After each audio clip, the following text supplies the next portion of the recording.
Welcome to our vlogs! Hello everyone at welcome ulit sa aming vlog. Tara at pag-usapan natin yung isa sa significant milestone ko as an international student here in Canada. We're going to moving into our new house. Whether if you are planning to study abroad or just curious about the international student life, this vlog is for you. Our journey began with nakikitira hanggang sa lumipat na kami sa aming apartment. Tapos ngayon, ito na, lilipat na kami sa bagong bahay namin.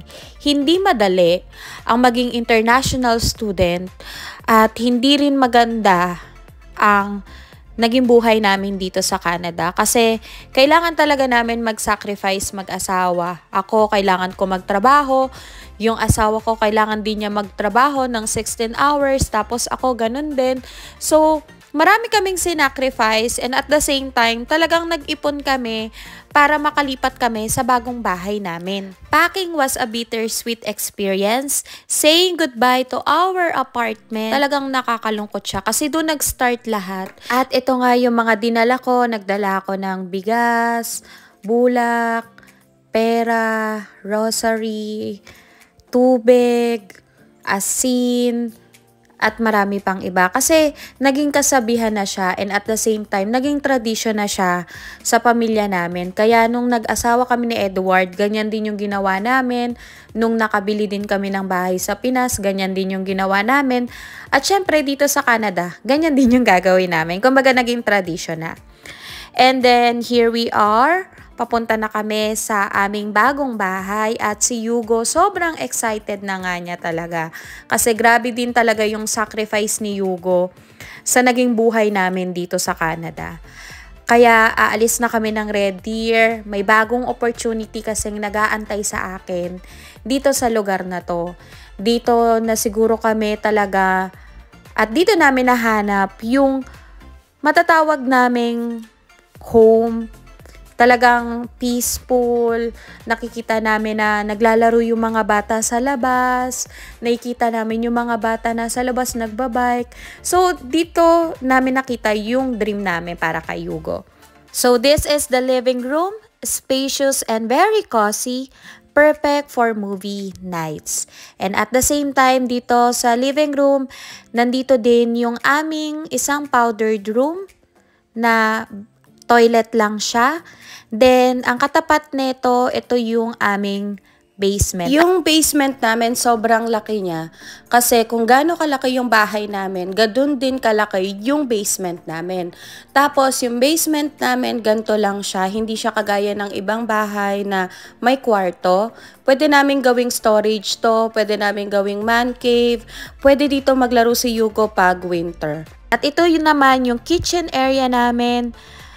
Siguro, dito na ako magluluto-luto. Ang ganda talaga. And then, may lookout siya sa aming backyard. At sobrang lawak nung backyard namin. Talagang makakapaglaro na si Hugo, makakapagtakbo-takbo na siya sa likod, and at the same time, talagang ma-enjoy niya yung bahay namin. Kasi yung apartment namin, hindi siya nakakalabas kasi nga, tabi siya ng main road, so nakakatakot lumabas. So ito, paakyat na kami sa aming second floor. Dito sa second floor namin, may 3 kwarto. So, isang master's bedroom na may kasamang toilet and bath, at meron din isang toilet and bath na common siya. At meron din kaming 2 room. So, yung isang room, kay Hugo na yon, at yung isa, pag merong gustong makitulog o para sa guest namin. So, ito yung master's bedroom. Meron siyang walk-in closet. Sobrang lawak niya. At ito yung toilet and bath sa master's bedroom na sobrang ganda at shower siya. Kaya natutuwa ako kasi hindi rin talaga ako fan ng bathtub at saka ang lakas nun sa tubig. So, ito din yung papunta na tayo sa kwarto nga ni Hugo. So, ito yung magiging kwarto ni Hugo. Tapat lang din ng kwarto namin para medyo okay, 'di ba? Para pwede siyang pumunta sa kwarto namin anytime. And at the same time, ito din yung guest room namin. So, meron kaming guest room in case na may gustong makitulog or gustong mag-overnight ng mga kaklase ko sa bahay namin. Pwedeng-pwede na, 'di ba? So yan nga, tuwan-tuwa nga si Yugo sa bagong bahay namin kasi sobrang lawak talaga niya. And at the same time, sobrang laki niya para sa aming pamilya. 3 lang naman kami, pero yung kwarto namin, 3. So kung mag-away man kami ni Edward, tag-isa-isang kwarto na lang kami. So dito ako natutuwa, marami siyang storage room na kung saan pwede mo ilagay yung mga comforter, pwede mo ilagay yung mga towels nyo or lagayan ng first aid kit. At ito nga yung una kong dinala sa bagong bahay namin. Kasi nga, naging part siya ng tradisyon namin, pamilya, na ito daw dapat yung una mong dalhin pag lilipat ka ng bahay. And at the same time sila daddy kasi nagbuhat sila ng mga gamit nila at nag-arkela lang kami ng U-Haul. Medyo mura lang din yung U-Haul dito. At ito, nagdasal na rin si Yugo, pinag-pray na din niya at binless na rin niya yung bagong bahay namin. Kaya sobrang nakakatuwa kasi Catholic school si Yugo, pero ang dami niyang natutunan sa Catholic school. Talagang nagdadasal muna siya, nagpapasalamat siya sa Panginoon kung ano yung mga blessing na natatanggap namin. Kaya sobrang tuwang-tuwa talaga ako sa naging education ng anak ko dito sa Canada. Kasi aside sa nag-e-enjoy siya dun sa school niya, may mga natututunan din siya at nagiging close siya kay Lord. At ito nga, natutuwa nga si Yugo habang nag-aantay sa daddy niya. Ayan siya. At syempre, wag niyong kakalimutan na linisin yung apartment ninyo pala kasi may move out cleaning fee yun. Kaya in case na mabawasan, ako na lang din yung naglinis. 250 ka din kasi yung ibabawas. At nagpaalam na nga ako sa apartment namin at ito na yung huli kong sarado ng bahay namin. Kaya nakakalungkot lang. At sobrang dami nga naming gamit at hindi ko alam kung paano kami nakaipon ng mga gamit. Namili lang naman kami sa Treasure Hunt, sa Big Box Outlet. Doon lang kami namimili ng mga gamit. Kaya siguro nakaipon kami. At ako na rin nag-ayos ng kama ni Yugo kasi that time may pasok na si Daddy. Kaya hindi rin pwede na hindi siya papasok kasi mawawalan kami ng income sa araw na yon. So ako na nga yung nag-ayos at nag-assemble ng kama ni Yugo. Talagang nakakatuwa. Pag talagang nag-aayos ka ng mga bagay-bagay sa bahay mo, talagang nakakatuwa, 'di ba? From pieces to pieces, naaayos mo yung bahay mo. Hindi muna namin inayos talaga yan at once kasi nga may mga work din kami. So pa isa-isa or pa partial lang yung ayos namin. Talagang hindi kami nag-absent sa work namin. Talagang nag-work pa din kami. Parang lumipat lang kami ng bahay, work ulit. Ganun yung naging sistema naming dalawa. So ayan, makikita ninyo sobrang dami pa pero nauunti-unti ko nang ayusin yung mga bagay namin. So yan nga, ginawa ko na naman.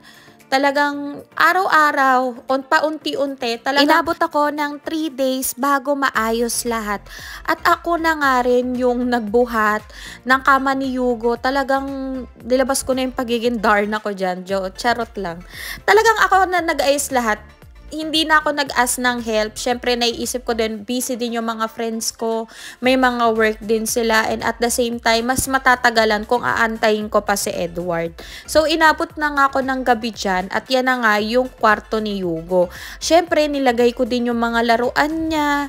Yan, inayos-ayos ko na kung ano yung mga monster truck, yung mga dino niya, inayos ko na. So, ang peg dito sa ilalim nun, dun siya maglalaro, tas sa taas, doon naman siya matutulog. So, yan nga, inayos ko na din yung sopa, paunti-unti.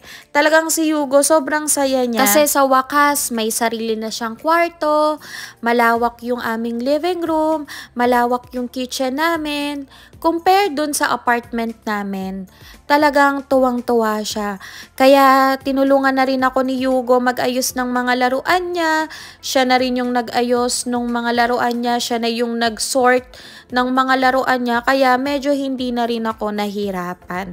At ito nga yung ginawa ko sa master's bedroom namin. Talagang nilagay ko lang yung kama namin. Makatulog lang kami. Okay na yan. Bukas na lang ulit. So, kinabukasan, inayos ko na rin yung aming dining table. Medyo madali lang naman i-assemble yung aming dining table. Kasi, ganyan lang yung gagawin mo. At ito na nga yung aming kitchen area. So, ito yung dining table namin na may lookout sa backyard namin. At medyo naayos ko na nga yung kitchen namin. Medyo naayos ko na yung pantry. Pero yung living room, medyo magulo pa rin. At yung ibang gamit. So, ito na nga yung kwarto ni Yugo. Naayos ko na yung kwarto ni Yugo. Nasort ko na yung mga books niya, yung mga Play-Doh, yung mga laruan niya, naayos ko na. At ito, yung mga activity area niya. So, medyo magkakaroon na siya ng time dyan. At ito din yung walk-in closet niya. Medyo na unti-unti ko na din. And at the same time, medyo na unti-unti ko na rin yung aming toilet and bath sa second floor. Kasi talagang kailangan maayos na to para dito maligo si Yugo at dito na siya mag-CR at hindi na siya mahirapan na bumababa pa sa first floor kasi hindi pa maayos yung toilet and bath dito sa second floor. So, inayos ko na siya. And look at this view from our window sa master's bedroom. Sobrang ganda talaga ng view dito sa aming master's bedroom. Talagang nakakatuwa. At ito nga, medyo natutuwa ako dito kasi sa aming kitchen, nandito na din yung laundry area namin. So, hindi ko na kailangan lumabas-labas ng bahay para lang maglaba kasi ganun yung sa apartment namin. At ito nga yung backyard namin. Sobrang ganda.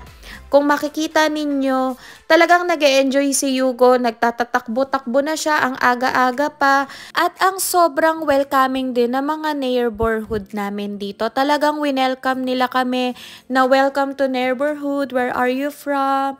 When did you move in? Talagang sobrang bait nila and talagang makikita mo na puro bata din kasi yung nandito sa mga kapitbahay namin. Nakakatuwa lang hindi na namin kailangan gumising ni Yugo ng 4 a.m. para i-catch yung bus ng 5:30 a.m.